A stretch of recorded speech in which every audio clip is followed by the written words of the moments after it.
Welcome to the Deep Dive. Today, we are strapping ourselves in for, well, a deep examination of an authentic American troubadour whose career is less of a straight line and more of a decades-long battle for artistic control. John Mellencamp. It really is a remarkable story. And our mission today, is to distill the key facts, the inspirations, and, some often surprising collaborators that tracked his evolution. We're really looking at how he moved from that corporate pop product known as Johnny Cougar. Ugh, that name. Right, to the gritty, socially conscious voice of the heartland rock movement. We're zeroing in on those foundational hits and the nuanced history behind them. John J. Mellencamp, born in Indiana in 1951, he didn't just participate in heartland rock. You could argue he helped define it, alongside genres like roots rock, folk rock.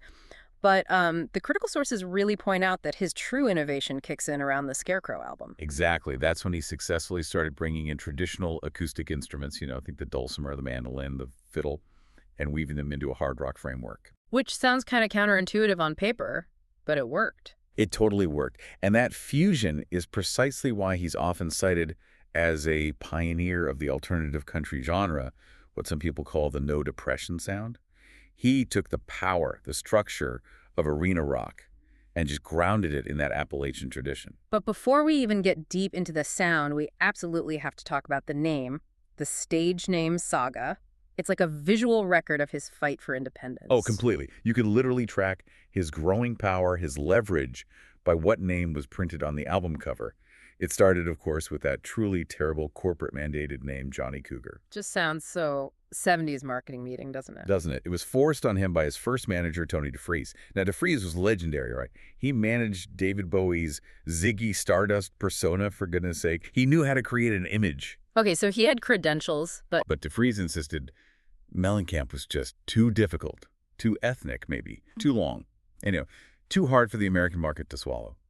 Mellencamp was apparently furious, but, young artist, first deal, he had to comply. And you've got to imagine when that first album, Chestnut Street Incident, completely bombed, it sold something like only 12,000 copies. Yeah, a total flop. That must have just poured gasoline on his resentment towards that name, so he quickly shortened it, right, to just John Cougar. He did, but here's the really interesting pivot point, or maybe the lack of one.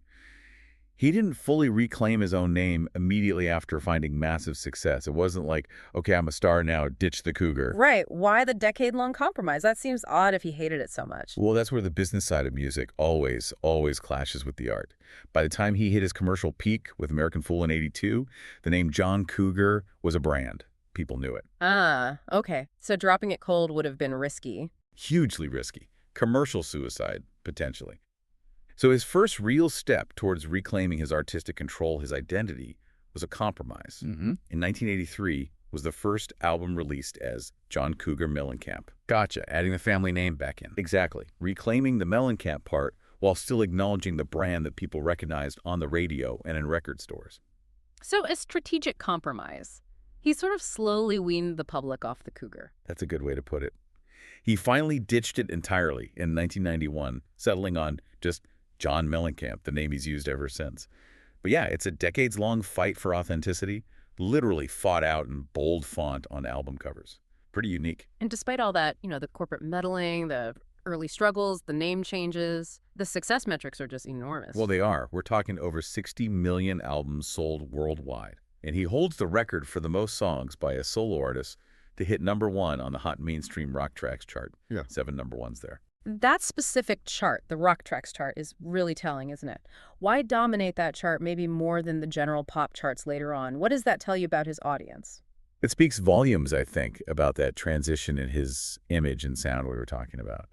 The early Cougar material, stuff like Hurt So Good, was aimed squarely at top 40 pop radio, the Billboard Hot 100. Right. But as he brought in more of those acoustic roots elements and his lyrics got heavier, more political, maybe a bit darker, his core appeal shifted. It moved heavily toward album-oriented rock, AOR, and classic rock stations. So the audience evolved with him. Exactly. The core audience that stuck with him, the ones buying the albums and listening to rock radio, they valued the substance, the longevity. Yeah. They weren't just there for the pop novelty of the moment. And he definitely earned those accolades, cementing his place. Induction into the Rock and Roll Hall of Fame in 2008. And the Songwriters Hall of Fame in 2018. which is arguably just as, if not more, prestigious for someone like him. Absolutely. But to really track that transformation, we have to start with the album that gave him the commercial muscle, the leverage he needed to start fighting the machine, American Fool, back in 1982. Yeah, that one changed the game. Okay, let's unpack this huge commercial breakthrough. American Fool. This was really the make or break album, wasn't it? After several earlier attempts under the Johnny Cougar name hadn't quite landed that commercial punch he needed for leverage. It absolutely delivered. The album launched with Hurts So Good, and that track just perfectly captured that early 80s sound. It was up-tempo, incredibly catchy, but just gritty enough around the edges to feel a little rebellious. And what's really remarkable about this song, according to the sources, is its origin story. It sounds incredibly casual, almost low effort. He co-wrote it with his childhood friend, George Green. Yeah, George Green, who we'll talk more about later, a key figure. Mellencamp apparently recounted that the entire song just originated when he kind of muttered the phrase, "hurt so good," and they just laughed about the concept and apparently finished it really quickly, just batting lines back and forth. It's a fantastic example, isn't it? How those massive, enduring hits can sometimes spring from the most casual, almost accidental, spontaneous inspiration. Yeah. Not always some tortured artist moment. Totally. And the success was just staggering. It peaked at #2 on the Billboard Hot 182. It famously got held off the top spot only by Survivor's Eye of the Tiger, which was, a monster hit from Rocky III. Right. Unstoppable that summer. But Hurt So Good had this incredible staying power. It spent 16 weeks in the top 10. 16 weeks. That's not just a hit song. That's like the soundtrack to an entire season. It defined that summer for a lot of people. And it was the longest top 10 run for any song in the entire 1980s. Think about that. All the massive hits of the 80s, and this one stayed hot the longest. It just shows its incredible longevity and how it defined that early phase of his career. And it bagged him his first major award, too, right? Yep. The Grammy for Best Rock Vocal Performance, Male, in 1983. Huge validation. But, if Hurt So Good built the momentum, then the next single, Jack and Diane, really defined the absolute commercial peak of that Cougar era. That's the big one. The really big one. It spent 4 weeks at #1 on the Billboard Hot 100. It's still Mellencamp's most successful single ever, chart-wise. What's fascinating here, though, is the inspiration. You wouldn't guess it from the song, but it was apparently originally based on a pretty highbrow source, the 1962 Tennessee Williams film, Sweet Bird of Youth. Yeah, starring Paul Newman and Geraldine Page. It's a dark story about disillusionment and lost youth. That deep kind of literary source provides this whole lost layer of context for what ended up becoming a much more straightforward narrative about small-town teenage life. And the sources reveal an even deeper layer of lost context, one that honestly changes the entire meaning of the song's narrative. This is pretty significant. Mellencamp admitted years later the song was originally conceived as being about an interracial couple. Jack was supposed to be African-American, not a football star, facing a very different kind of future in that small town. Wow. That completely reframes it. Doesn't it? Yeah. But the record company, sadly, but maybe predictably for mainstream pop in that era, persuaded him to change that key element. They wanted it more generically digestible, for a mass audience. And that decision just shifts the whole thing. It goes from being potentially a piece of subtle social commentary about race and class survival in small-town America to, a nostalgic love ballad, which is great, but different. It is tragic in a way, but it perfectly illustrates the kind of compromises he was still being forced to make, even as he was achieving that massive chart success. He wasn't fully in control yet. And the production story of Jack and Diane is also legendary. It sounds like it was kind of chaos leading to genius. Mellencamp himself apparently called the recording process a terrible record to make. Yeah, he felt the band really struggled to play along with his solo acoustic guitar part. The rhythm was tricky. He felt the resulting arrangement was kind of weird because of the stop-start nature needed to keep everyone together. But every time we hear that song now, we hear these two iconic, almost unintentional elements that basically saved it, right? First, there's that clapping beat. The hand claps, yeah. Mellencamp fully intended to remove them in the final mix.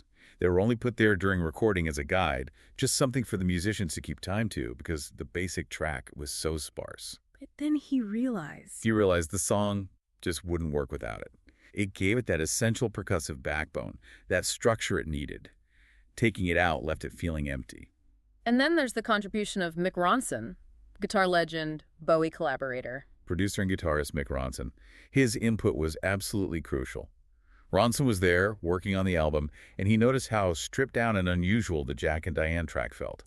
Mellencamp recalled Ronson telling him, basically, "This is thin, you need to put baby rattles on there." The famous baby rattles percussion. That sounds so random. It does sound random, but Ronson was trying to solve a specific textural problem.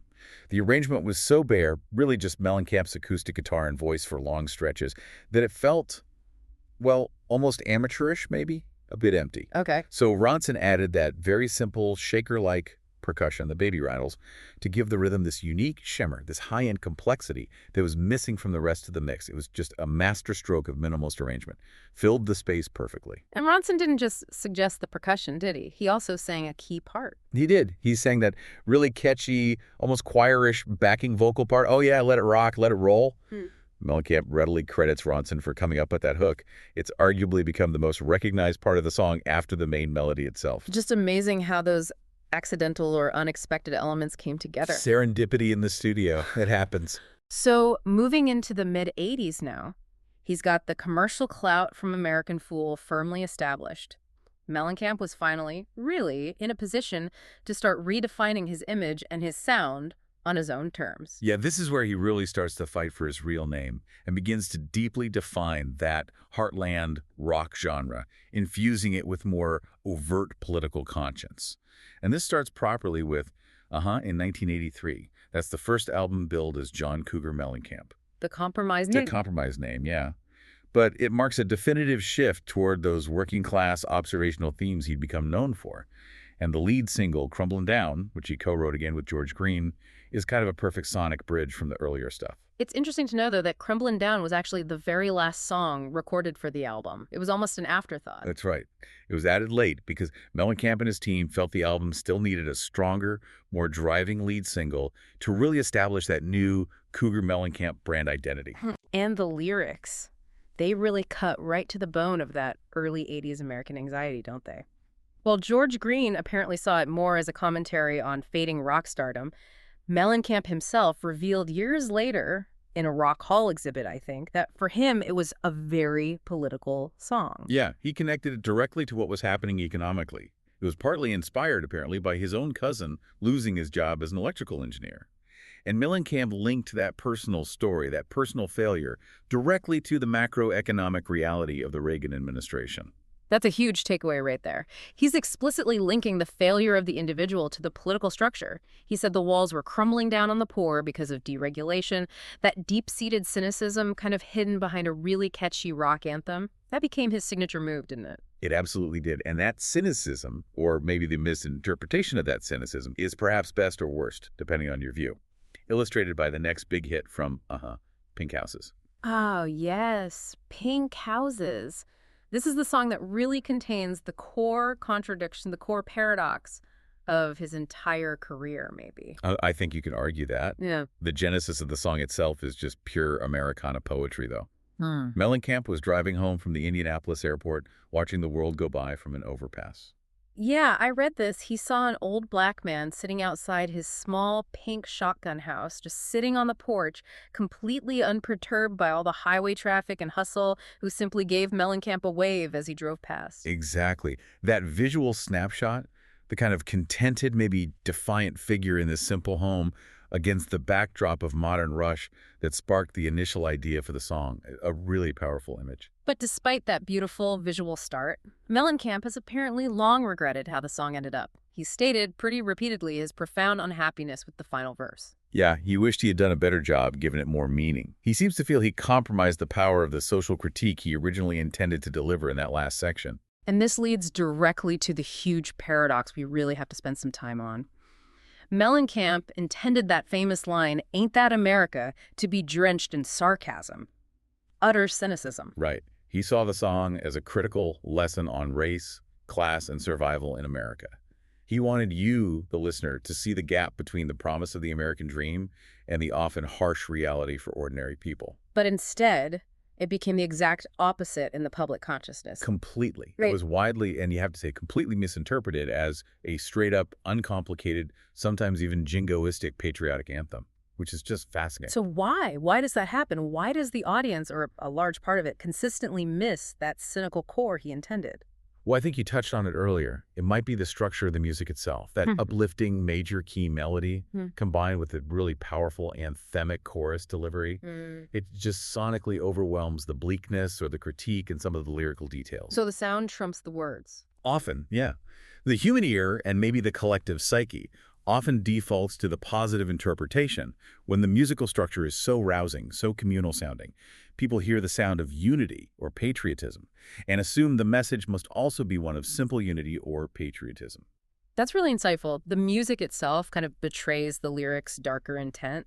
Because the song sounds like an embrace of Americana, the listener, whether they're doing it consciously or not, kind of filters out the class critique, the racial undertones, and just accepts the song as a simple, unifying cheer. Which must have been incredibly frustrating for him. Oh, constantly. And this misinterpretation created constant political headaches for him down the line. Mellencamp, who is a devoted Democratic Party supporter, very liberal views, he had to actively police the songs used by conservatives. Famously, yeah. He sent a cease and desist letter to John McCain's presidential campaign back in 2008 when they started using it. And even more pointedly, his team issued very specific instructions to the National Organization for Marriage, NOM, the group opposing same-sex marriage, telling them to stop using it in 2010. And he didn't mince words. He explicitly stated through his publicist that his own views on same-sex marriage were completely at odds with NOM's stated agenda. He's probably one of the most vigilant artists in modern music when it comes to controlling the political alignment of his back catalog. Okay, so moving on to 1985 now. We reach the album that really fundamentally shifts his musical identity, Scarecrow. This is the big one, musically speaking. This is where he gains enough control, enough confidence maybe, to move beyond those standard arena rock formulas. And crucially, he started recording primarily at his own studio, Belmont Mall, back in Belmont, Indiana, really cementing his geographical identity, too. Yeah, and Scarecrow is the foundation of his claim to being a progenitor of that no depression or alternative country genre. The transition wasn't just thematic, it was deeply musical. He definitively, consistently incorporated those traditional folk and roots instruments we mentioned earlier, the fiddle, the mandolin, the dulcimer, right into his rock framework. So it wasn't just an occasional flavor anymore. Not at all. He was essentially telling a modern rock story, but using the sonic vocabulary, the instrumentation, often associated with older forms like bluegrass and Appalachian folk music. That blending of the acoustic textures with the electric grit is really what makes that album and his subsequent work so revolutionary for the time. And apparently, to achieve this sound, he didn't exactly ease the band into it gently. No, he didn't. He apparently required his band members to learn nearly 100 different 1960s rock and soul songs, almost mathematically verbatim, before they even started recording Scarecrow. Wow. That's intense homework. Right. He was demanding they absorb the roots, the structure, the feel of American popular music really, really deeply before they tried to build something new on top of it. And that grounding, that deep dive into the past, immediately produced hits that felt both classic and new. Take Lonely All Night. Yeah, the lead single, it topped the Top Rock Tracks chart for 5 weeks straight. Big hit on R.O.C.K radio. Yeah. And the title, Inspiration, is another classic movie deep cut from him. Right, not just a random phrase. No. It apparently came from a specific character-driven scene in the 1963 film HUD, starring Paul Newman, specifically focusing on HUD's really strained, difficult relationship with his father. It just shows, again, how his inspiration was often coming from these deep, narrative, often cinematic sources, even for rock anthems. I love that detail. And there's also the fun little detail about the music video for Lonely All Night, right? With George Green's wife. Oh, yeah. Catherine Green, George's wife, appeared as Mellencamp's girlfriend in the video. Oh. Apparently, she had jokingly told Mellencamp it was kind of unrealistic for a huge rock star like him to be singing about his nights being lonely. So he put her in the video. That's pretty funny. And then there's the other huge anthem from Scarecrow, the Ode to Home, Small Town. Yeah, which Mellencamp explicitly intended as an affirmation. His quote was something like, "You don't have to live in New York or Los Angeles to live a full life." He was really defending the dignity, the value of the regional American experience, his own experience. And the origin story for that one is just pure Midwest reality. Apparently, he wrote it in the laundry room of his old house in Seymour, Indiana, on an electronic typewriter, no less. Yeah, he talked about how people were upstairs in the house kind of laughing and carrying on, and they were annoyed by the sound of him typing away down there until he played the finished song for them. And they were immediately silenced by the weight and honesty of the track. So the next time you hear that giant stadium anthem, you got to remember it started with him basically dodging someone folding socks in a laundry room. Exactly. It's that mundane, grounded origin that makes the song feel so authentic, I think. Okay, and finally on Scarecrow, we have the outlier, maybe? R.O.C.K in the U.S.A, a salute to 60s rock, which was tucked onto the album. Yeah, and Mellencamp was apparently incredibly reluctant to even include this track. He saw it as too lighthearted, maybe trivial. Really, he thought it diluted the seriousness of the other songs. Exactly. He worried it didn't fit alongside the grimier, more socially conscious songs like Rain on the Scarecrow. He initially considered it just a bonus party track, maybe for the cassette or CD versions, not part of the main album statement. But his manager stepped in. Wisely, yeah. His manager, Don Gemmon, I believe, recognized its obvious chart potential and pushed for its inclusion. And thank goodness he did, because it became a massive hit, reaching #2 on the Hot 100. And musically, it's just an explicit homage, right? It directly references various 60s songs, like the Trog's Wild Thing is in there. Yep, among others. It directly reflects all that intense roots homework he had forced his Dan to do before the sessions.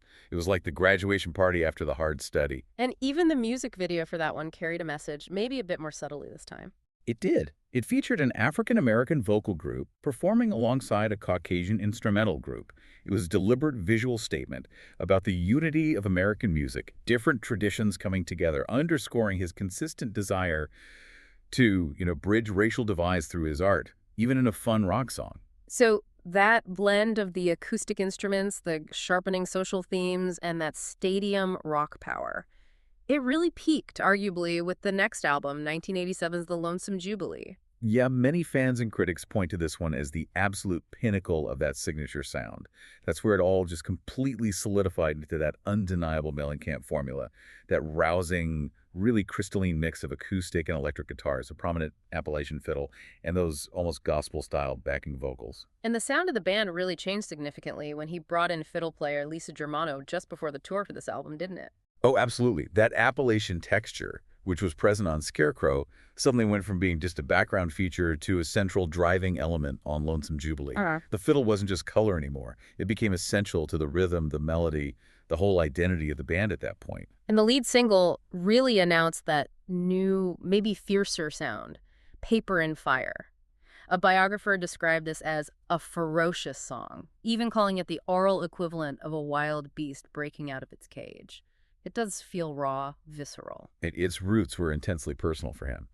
Mellencamp revealed the song was actually about his uncle, Joe Mellencamp, and what he called the family's ingrained anger. Wow, that's specific. Yeah, he noted that his uncle could be cruel to others and his own worst enemy. So the song takes this very specific, painful family dynamic and translates it into this universal rock song about self-destruction, about passion burning itself out too quickly, symbolized by, paper and fire. It's interesting, too, that a biographer also classified the song's underlying theme as libertarian, given that focus on the individual being his own worst enemy. It just shows how his deeply personal songwriting could still be interpreted through multiple political or philosophical lenses. True. And then you have the other big hit from Lonesome Jubilee, Cherry Bomb, which hit #1 on the album Rock Tracks chart. This one is just pure nostalgia, right? Looking back at his teenage years hanging out at the Last Exit Teen Club. Yeah, total nostalgia bomb. It's also famous, maybe infamous, for that common misinterpretation of the opening chorus line. Ah, yes, the classic misheard lyric. The actual line is, "That's when a sport was a sport," referring to simpler times, maybe. But it is almost universally misinterpreted by listeners as, "That's when a smoke was a smoke." Which also kind of fits the nostalgic vibe, I guess. It does. Maybe that's why it sticks. And musically, Cherry Bomb really demonstrates his growing maturity as an arranger. He was taking cues, he said, from Sly and the Family Stone. Well, Mellencamp loved Sly's innovative use of multiple lead voices, that kind of vocal interplay and layering. So he deliberately structured the second verse of Cherry Bomb to share the lead vocals. It wasn't just him singing. Right, it passes around. Exactly. It features Mellencamp, then the female backing singer Crystal Taliaferro takes a line, then male band members Toby Myers and Mike Wanchik each take lines. It gives the song this really cool, textured, almost gospel-infused variety that you didn't hear much in mainstream rock then. And just like with the Scarecrow videos, the Cherry Bomb music video also carried a pretty powerful, though maybe subtle, statement. Yeah, it featured an interracial couple dancing together very intimately throughout the video. Mellencamp, having spent years playing in an interracial band himself, felt it was absolutely crucial to use that visual medium, MTV being huge then, to make a clear statement about music's power to bring different people together, regardless of skin color or background, another consistent theme. It really is. When you look back at Mellencamp's entire career arc, it just feels impossible to separate the music from the activism and also from those key collaborators who really grounded him, especially early on. We definitely have to dive a bit deeper into his partnership with George Green. Absolutely. George Green was so much more than just a collaborator. He was Mellencamp's foundational anchor in many ways. His childhood friend, literally from the same Sunday school class back in Seymour, Indiana. And Green was the co-writer on those huge early hits like Hurt So Good and Crumbling Down, but also on really important cornerstone tracks later like Rain on the Scarecrow from Scarecrow and even Key West Intermezzo, I Saw You First, much later. Right. The way their partnership often worked, according to interviews, was that Green would contribute these initial lyrical ideas, maybe some key phrases, or just observational snippets about life, and Mellencamp would then take those fragments and develop them into the full song structure and melody. So losing that specific creative partnership must have been a really seismic shift in his writing process later on. You have to assume it was. Mellencamp revealed the partnership ended sometime in the early 2000s. He cited a falling out that involved, in his words, personal problems, cross-pollinated with professional issues, which sounds complicated. Yeah, sounds messy. And that loss of a childhood friend, someone Ugh. with that shared history, that grounded small-town perspective, it might very well have contributed to the sometimes angrier, maybe more isolated tone you hear in some of Mellencamp's later material. It's speculation, but plausible. And sadly, George Green later died in 2011, only 59 years old, from small cell lung cancer. It just underscores the fragility of those deep, decades-long working relationships in music. It really does. Now, outside of his own song catalog, Mellencamp's most visible and enduring legacy is probably his activism, specifically Farm Aid. Absolutely. He's a founding member of the organization, started way back in 1985 with Willie Nelson and Neil Young. The scale of that first concert was just immense, especially considering how quickly it was organized. It was a direct response to raise awareness and, crucially, funds about the staggering loss of family farms across America due to the 1980s farm crisis. And the idea was fundamentally simple, right? Keep those families on their land by providing direct financial support and resources. Exactly. And nearly 40 years later, Farm Aid concerts are still an annual event. The organization has raised, as of 2024, nearly $80 million. That's not just a one-off benefit concert. It's become a sustained, immensely effective movement promoting the importance of a strong family farm system in America. A huge legacy. And his political consistency is also absolutely critical to understanding his whole career, his whole persona. He is a steadfast liberal, a Democratic Party supporter through and through. Which led to him taking enormous risks at times, politically. Like back in 2003 when he became one of the very first major entertainers to publicly oppose the impending invasion of Iraq. That was a deeply unpopular stance to take at that particular moment in the U.S. He released the song to Washington right amidst the lead-up to the invasion, and he apparently attracted incredible public vitriol for it. Oh, yeah. He recounted hearing a radio caller on some show say something like, "I don't know who I hate the most, John Mellencamp or Osama bin Laden." Wow, that quote alone just encapsulates the intense, polarized tension his political stance generated during that post-9/11 period. Definitely.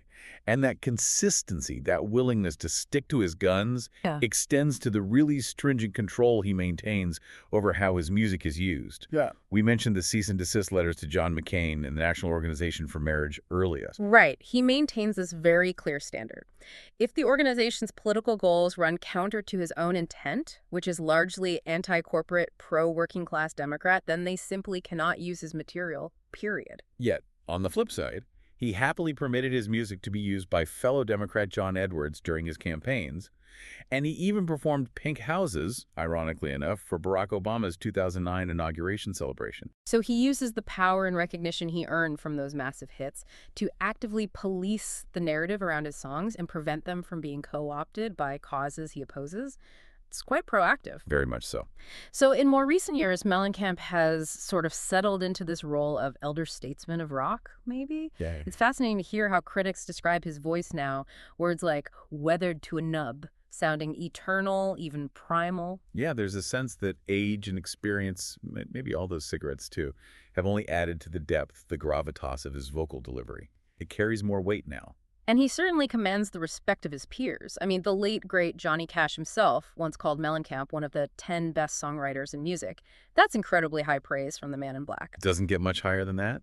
And he's still creatively vibrant, still putting out really detailed, socially conscious material well into his later career. Yeah, let's look at his relatively recent work, like Orpheus Descending. That was his 25th studio album, released in June 2023.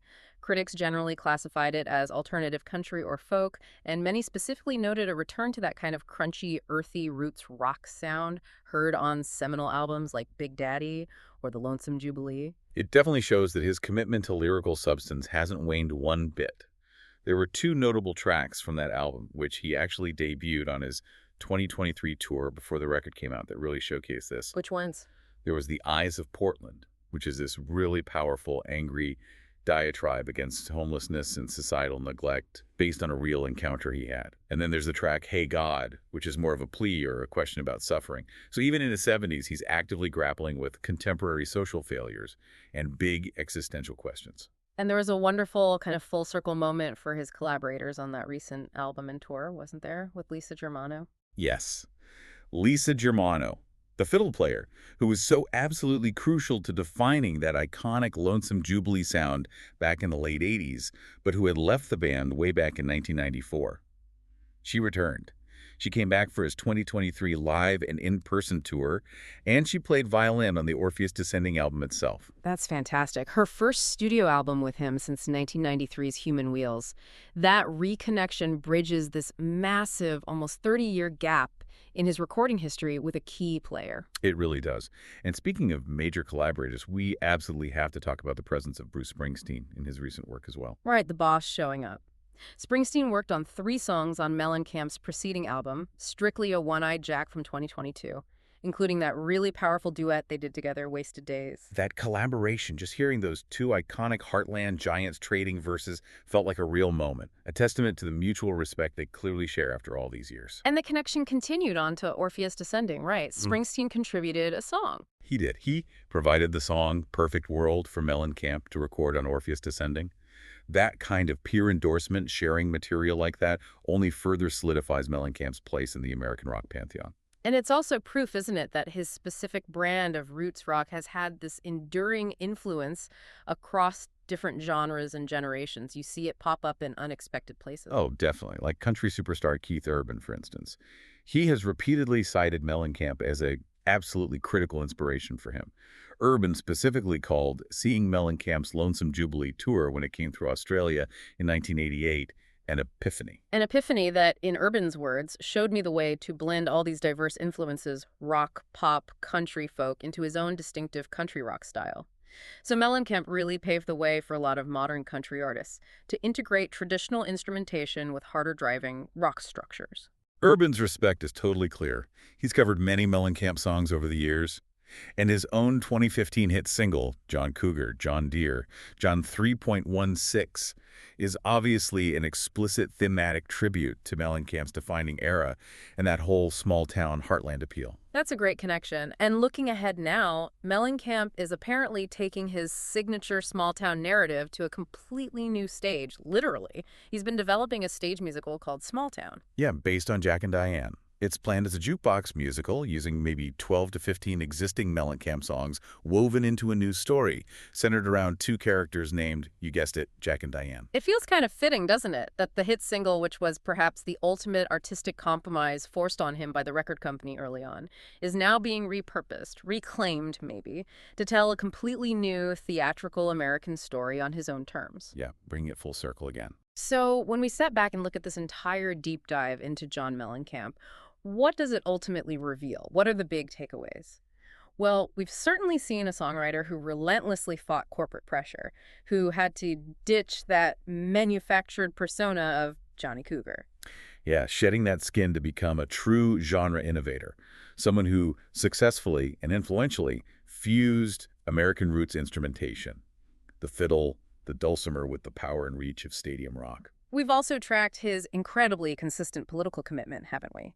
From the subtle critique of Reagan-era policies hidden inside Crumbling Down, all the way up to his very direct commentary on homelessness decades later in the eyes of Portland. He's a true blue Democratic supporter whose activism, especially farm aid, has provided this profound, practical, real-world application for his lifelong working-class principles. It wasn't just talk. But I think the defining tension of his artistic life, the thing that makes him so interesting, remains that central paradox we spent time on, the legacy of pink houses. Definitely. We learned he deeply regretted the final verse, felt it fell short. We know he intended the entire song to be this sarcastic, cynical observation on the complexities and hypocrisies of American survival. Yeah, that very same partially compromised song is the one that has had the most complicated, the most argued over, and maybe the most enduring political life in American popular culture. It's Yep. constantly being claimed and then rejected by opposing viewpoints. It really raises a huge, important question, doesn't it? One that's definitely worth mulling over long after this deep dive ends.